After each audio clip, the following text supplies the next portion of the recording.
Martirologio, 30 de agosto. Santa Rosa de Santa María, Virgen, de cuyo tránsito se hace memoria el 26 de este mes. Santa Rosa de Lima. En Lima, capital del Reino del Perú, se dejó ver al mundo el día 20 de abril del año 1586 la rosa más preciosa que produjo aquel fértil país, decoroso ornamento de la Tercera Orden de Penitencia del Patriarca Santo Domingo, una de las más célebres santas de estos últimos tiempos. En su nacimiento, declaró con juramento su madre no haber sentido los dolores del parto, dispensando el Omnipotente la ley penal impuesta a todas las mujeres en cabeza de Eva por los méritos previstos de la recién nacida. Bautizáronla en la Pascua del Espíritu Santo. Misteriosa está en esto la divina providencia para denotar que derramaba en aquella grande alma el incendio del amor divino en la estación que descendió en lenguas de fuego sobre el colegio apostólico. Pusiéronla Isabel por nombre, pero a virtud del extraordinario prodigio que ocurrió estando en la cama a los 3 meses de haber nacido, de transformarse su cara en una hermosa rosa. Se llamó desde entonces con este nombre, en el que fue confirmada por Santo Toribio Alfonso Mogrovejo, dignísimo arzobispo entonces de Lima, al que añadió el de Santa María, por disposición de la Reina de los Ángeles. Continuando Rosa, sostenida de la divina gracia, siendo el objeto de los más altos elogios por la justificación de su conducta, llega a aquel punto de edad en que la naturaleza manifestó las cualidades apreciables de hermosura, despejo, vivacidad y extraordinarios talentos con que se hallaba dotada. Y aunque su retrato y modestia procuraban ocultarla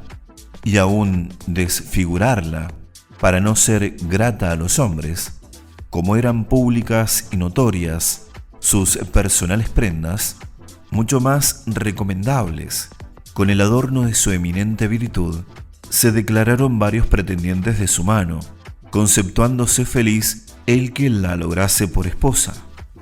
Prefirieron entre todos los padres a un joven rico y poderoso, vinculando su felicidad en tan ventajoso matrimonio. Exigieron de Rosa el consentimiento, lo que, consternada por aquel lenguaje desconocido,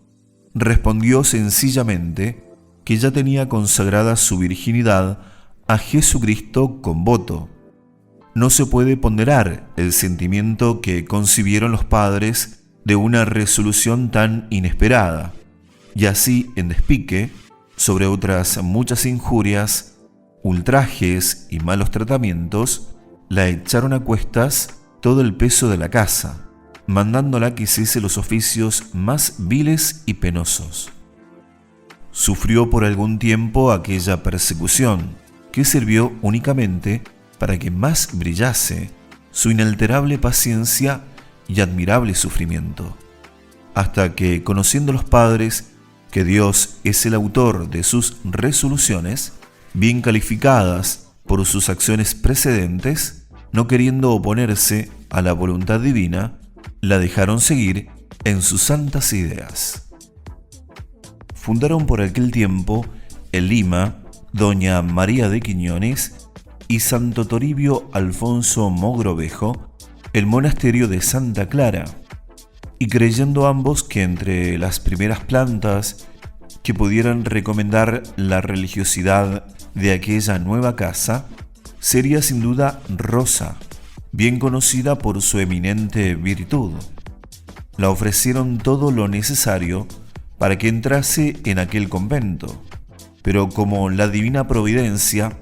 la tenía destinada para que fuese decoroso ornamento de la Tercera Orden de Penitencia del patriarca Santo Domingo, no tuvieron efecto sus deseos. Frustrada aquella porción, un hermano de la santa, que tenía bien conocido su espíritu, hizo con toda cautela las más vivas diligencias para que entrase en el monasterio de la Encarnación de Lima, del orden de San Agustín. Dispuestas todas las cosas, en el mismo día que le esperaban las religiosas, entró de paso a la capilla de Nuestra Señora del Rosario a dar a su majestad gracias por haberle concedido el favor de consagrarse en el claustro al servicio de su Santísimo Hijo. Pero apenas hincó las rodillas en tierra, quedó inmóvil, sin poder levantarse, ni aun con la ayuda de su hermano. Conoció por aquel síntoma, ilustrada superiormente, que su determinación no era del agrado del esposo eterno, y sí el que siguiese el rumbo de Santa Catalina de Siena, cuyo ejemplo se propuso imitar desde sus más tiernos años. Y prometiéndolo así, en el mismo acto, quedó expedida para todo movimiento. Comunicó el suceso circunstanciado con su confesor, y con acuerdo de éste, vencidas las muchas dificultades que ocurrieron, vistió el hábito de tercera dominica. El año 1606, día de San Lorenzo, abrazada con los mismos ardores de caridad que aquel ilustre mártir de Jesucristo. No es fácil poder explicar el gozo que se llenó el corazón de Rosa, viéndose vestida con la misma divisa que la heroína a quien deseaba imitar con vivas ansias, para formar como aquella un retiro proporcionado donde, negada al comercio del mundo, pudiera entregarse totalmente al servicio de su amado. Dispuso, en lo más apartado de la huerta de su casa, una pobre celda, en cuya habitación se dejó ver el prodigio de que estaba rodeada de un batallón de mosquitos y tábanos. Ninguno de ellos se atrevió a molestarla, respondiendo con mucha gracia a los que la preguntaban sobre aquella extraordinaria maravilla que tenía hecho pacto con los animalillos de no ofenderles ni ellos a ella. No satisfecho su fervor con lo dicho, apenas vistió el hábito de tercera, quiso acreditar el carácter de aquel orden con las más asombrosas penitencias. En los principios se disciplinaba con cordeles retorcidos, pero después con una cadena de hierro, hasta que corría la sangre por la tierra, redoblando este rigor cuando entendía irritada la divina justicia por culpas ajenas, o amenazaba un castigo a su patria. Pero habiéndole prohibido su confesor aquella crueldad, se ciñó la cintura 3 veces con la misma cadena, cerrando sus extremos con un candado,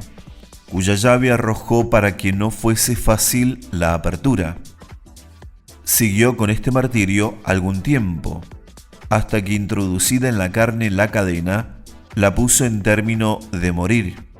Viéndose entonces en precisión de descubrir el secreto a su confidenta Mariana, condescendió con ella que la quebrase a fuerza de golpes.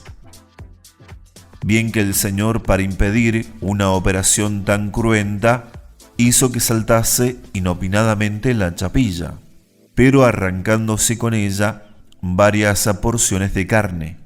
y sufrió intensísimos dolores en las heridas que le resultaron. Prohibióle su director el uso de aquel instrumento, en cuyo lugar afligía todas las partes de su inocente cuerpo con un áspero cilicio y una vestidura interior de sayal tosco y grosero, que sobre no poderse mover con ella, la abrazaba en los rigores del estío. No debe extrañarse este rigor después que eligió el orden de penitencia, cuando desde sus más tiernos años manifestó la propensión a esta virtud. Deseosa de ser participante de las penas que padeció Jesucristo, sirvió en su casa una india de áspera condición, llamada Mariana, a quien rogaba cuando niña que la azotase, ultrajase, escupiese y pusiese los pies en su boca, rogándola, puesta de rodillas, que así lo hiciese por amor de Dios, cuando se resistía aquella a ejecutarlo. Viendo a los 12 años no cumplidos una imagen del Señor en la postura de ecce homo, penetrado su corazón del más vivo sentimiento, al considerar los dolores que el Señor padeció cuando le pusieron la corona de espinas. Ansiosa de imitarle, hizo primeramente su cerco de estaño con tachuelas por la parte interior, ciñéndose con él la cabeza, pero no pareciéndole bastante esta pena, formó otra de plata con 33 puntas, correspondiente a los años que vivió el Redentor, mudándola repetidas veces, para que las nuevas heridas le lastimasen la cabeza, apretándola fuertemente cuando sentía alguna tentación impura. Habiendo leído en la vida de Santa Catalina de Siena su desposorio con Jesucristo, aunque deseaba tener esta dicha, no se atrevía a pedírsela al Señor, considerándose indigna tanto en su concepto que solía prorrumpir no pocas veces, que no sabía cómo Dios no la había ya sumergido en el abismo, cuando por sus horribles culpas le era debido el más profundo lugar del infierno, siendo así que su confesor apenas encontraba materia sobre qué absolverla. Cuando luchaba con esta pena, la dejaron sin la palma acostumbrada a dar a las terceras dominicas en una de las de Ramos, e interpretando aquella inculpable omisión en otro sentido que lo dispuesto por la divina providencia. Pasó llena de amargura a la capilla del Rosario,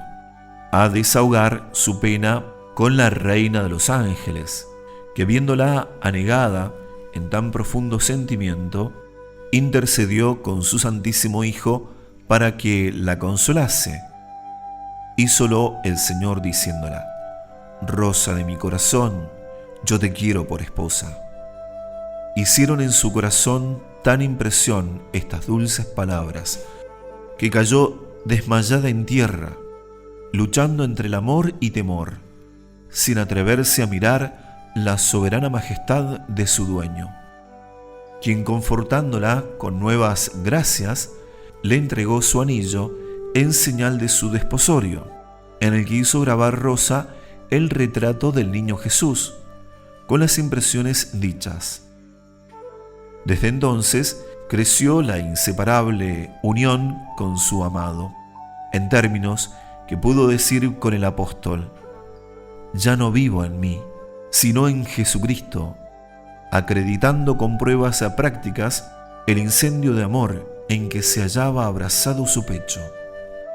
Sin embargo, a que el Señor se deba por tan satisfecho con los servicios de Rosa, con todo quiso probarla por medio de enfermedades gravísimas y dolores muy intensos, en los que siempre dio ejemplo de una indecible paciencia y de un admirable sufrimiento.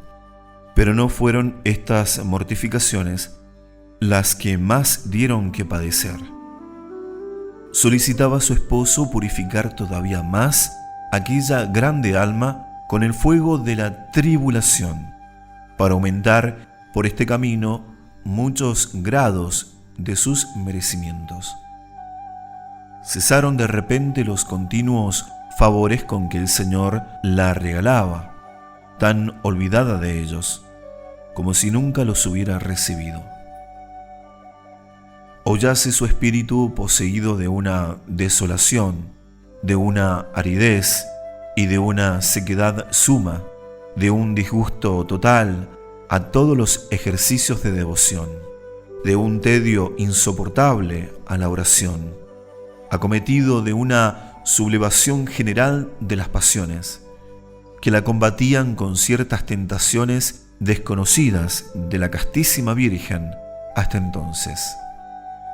Por espacio de 15 años, a lo menos 1 hora al día, quedaba anegada en el abismo de tan terribles pruebas, que pasaban el resto del día y de la noche temblando y palpitando el corazón. Finalmente se vio obligada a consultar su padecer con los teólogos más doctos para su consuelo, cuyos dictámenes solo sirvieron de aumentar su pena, porque unos graduaron aquellos síntomas de delirio, otros de ilusiones y desvaríos, y los más piadosos de efectos nacidos de su delicadeza, desolada, despreciada y abandonada. Se puede dudar con razón si era posible martirio más cruel, pero con todo en nada se desmintió a sí mismo Rosa, luchando, sostenida de la divina gracia, contra todo aquel torbellino de tormentos. Después de su continuo recurso al Señor, todo su consuelo era la protección de la Santísima Virgen, viéndola muchas veces durante aquellos excesos de desolación y desamparo, abrazarse estrechamente con alguna imagen de la Señora, implorando su clemencia. Sucedió en fin la calma a tan deshecha tempestad y la alegre luz a tan tristes tinieblas. Apareciósela su santo esposo, acompañando su sensible presencia con tan celestiales consuelos que en un instante la hicieron olvidar todos los pasados tormentos, y queriendo remunerar su pacífico sufrimiento con favores singulares, la visitaba con frecuencia, haciendo lo mismo su Madre Santísima y Santa Catalina de Sena, a quien señaló el Señor por su directora, mediante que la eligió por modelo de sus operaciones, dejándose ver por su continuo comercio el rostro de Rosa como una copia viva de aquella heroína, por cuya razón la llaman los limeños Segunda Santa Catalina de Sena. De esta familiaridad y la que tenía con los ángeles, especialmente con el de su guarda,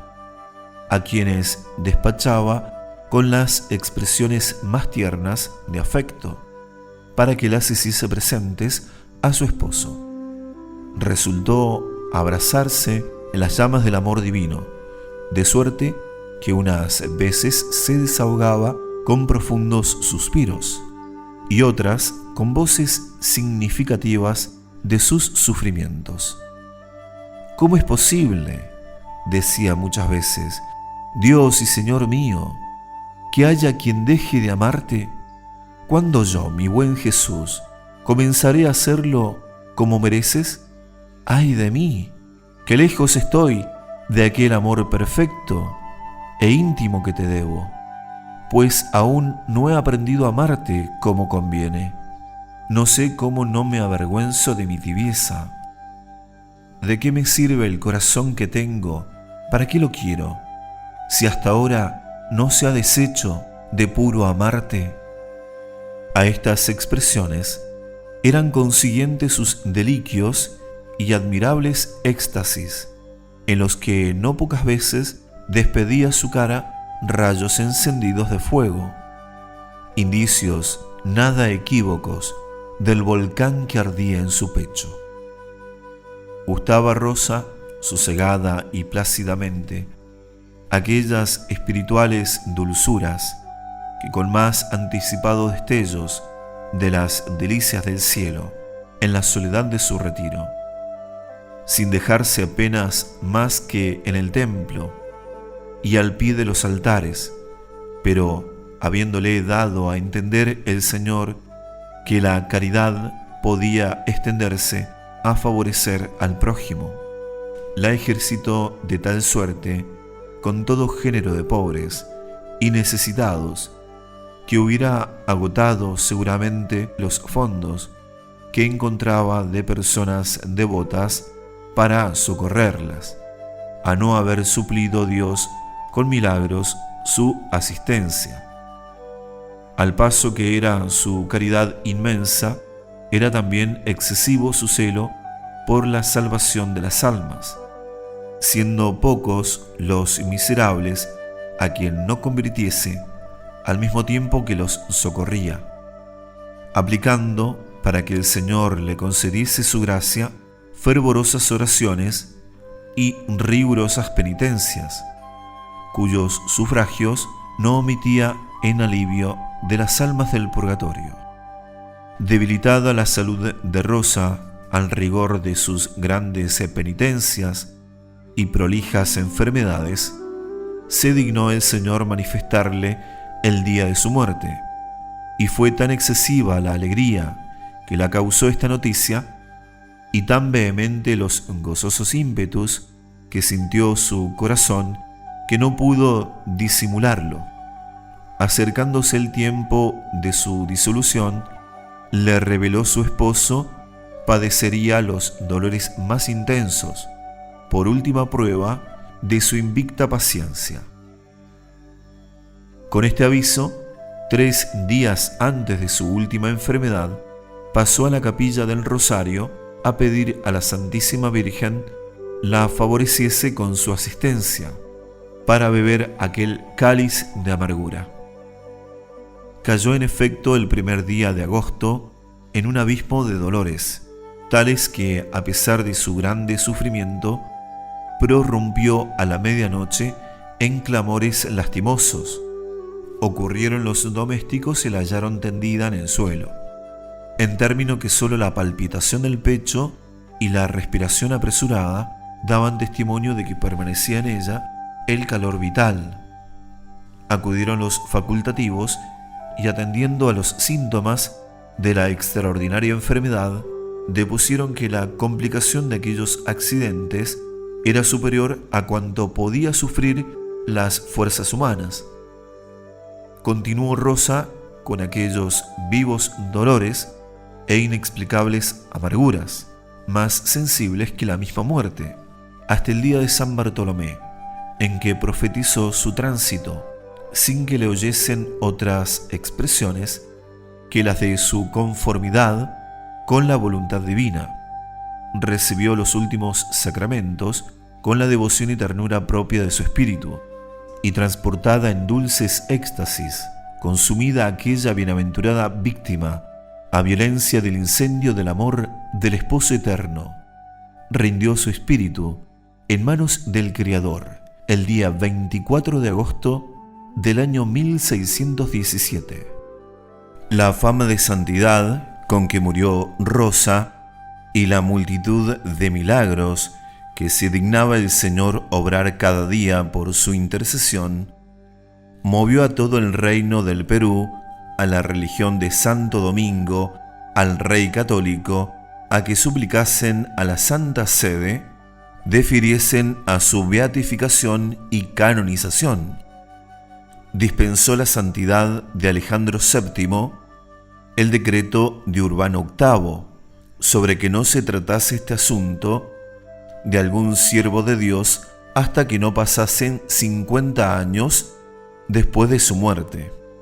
Despacháronse las correspondientes letras apostólicas para los procesos informativos,